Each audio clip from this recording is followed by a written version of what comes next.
GG, on veut plus voir ta tête, on veut plus voir ta tête. GG, on veut plus voir ta tête, on veut plus voir ta tête. Mon club, c'est Bordeaux. Moi, je suis convaincu que je me bats pour la bonne cause. GG, on veut plus voir ta tête, on veut plus voir ta tête. GG, on veut plus voir ta tête, on veut plus voir ta tête. Je porte ça en fait parce que ça représente quelque chose. Et ça représente quelque chose qui est ce club, quasiment 300 emplois, 1,5 million de personnes autour du club qui le soutiennent, la métropole, la ville, surtout pour moi les employés.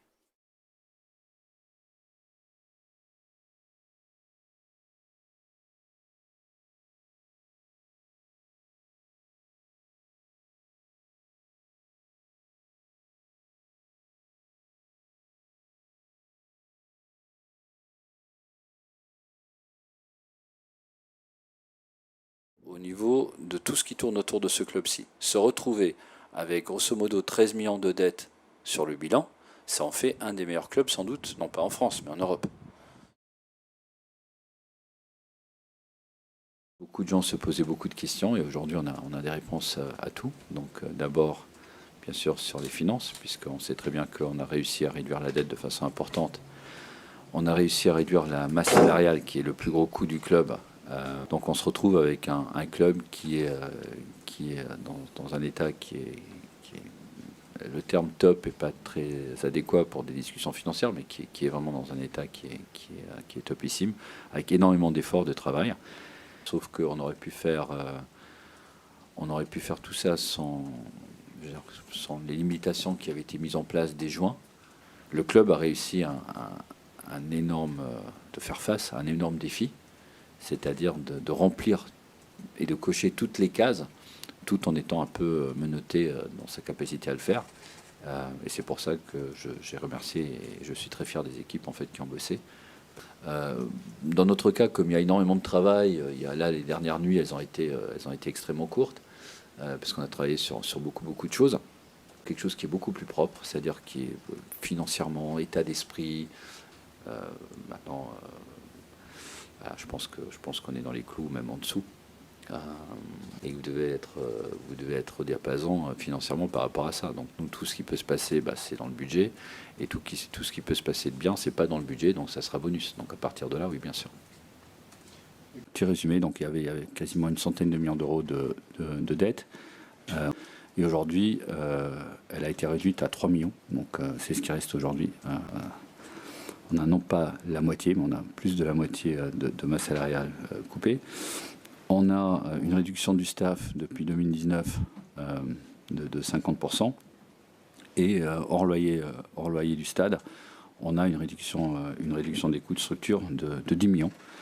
Donc il y a un travail énorme qui est fourni par l'équipe en interne, bien sûr avec mon soutien, avec quelques idées stratégiques, etc. Mais c'est Thomas, c'est James, c'est ces équipes-là en fait qui font fonctionner ça. Il y a eu un redressement qui est assez fort, et quand on regarde le club comme étant un iceberg, ce qu'on voit c'est la pointe de l'iceberg, c'est-à-dire les résultats, et cette saison un peu en retrait de ce qu'on peut attendre. Par contre, la partie invisible de l'iceberg, donc le boulot fourni par les équipes administratives et financières et autres, est pour moi hyper important, et ça reste un club de foot, donc c'est pas aussi important que les résultats et le classement. Ça reste quand même quelque chose d'assez incroyable qui a été fait, surtout quand on pense au départ et un peu l'ambiance qu'il y avait autour de ce club quand on a décidé de commencer le redressement. Parce qu'on n'est pas du tout dans une situation de panique. Il n'y aura plus du tout de dette financière. Non. Et à combien évaluez-vous la dette non financière ? C'est simple, c'est la partie loyer du stade qui a été renégociée, donc qui doit être aux alentours de mémoire un peu plus de 10 millions, donc 12 millions, 13 millions je pense de mémoire. Il y aura toujours un club ici au Girondins de Bordeaux s'il reste en Ligue 2 la saison prochaine. Oui, il y aura toujours un club si le club devait rester en Ligue 2. Il y a toujours un plan B, parce que c'est là où ça ressemble, autant ça ressemble pas à une entreprise normale dans ce que j'ai dit avant, c'est-à-dire les résultats, la monétisation, etc. Autant ça reste une entreprise normale en fait dans la gestion financière. Donc il est clair qu'on a un plan, on a bien sûr un plan en Ligue 2. La formation prend aussi tellement d'importance. C'est parce que ce soit en Ligue 2 ou même en remontant, on aimerait enclencher, ou on a enclenché un cercle vertueux au niveau des coûts, etc. Et on aimerait continuer dans cette route-là. vous remettriez au pot comme vous avez fait, alors peut-être pas avec la... Ouais, il y aurait, je pense pas que, bon, je sais pas que je pense pas, je le sais, il y aurait, ce serait pas le même montant, oui, bien sûr. Mais... GG leur présence c'est qui tu es. Je prends des clubs de foot pour les tuer. Des mensonges et des dettes. Tu n'es vu comme un traître. Fuck GG et ses combines. Mais je n'oublie pas tous ses complices. Les rois de la com et des réseaux. Mais Bordeaux n'a fait que baisser de niveau. Lopez ou passer le plan B. T'as pris le club pour te plomber. La pompe du terrain a besoin de plombier. Les girondins d'un prennent feu, y'a pas de pompier. Des comptes de presse et que du mytho. 90 millions dettes et c'est rideau. GG, on veut plus voir ta tête, on veut plus voir ta tête. GG, on veut plus voir ta tête, on veut plus voir ta tête. GG, on veut plus voir ta tête, on veut plus voir ta tête. GG, on veut plus voir ta tête, on veut plus voir ta tête.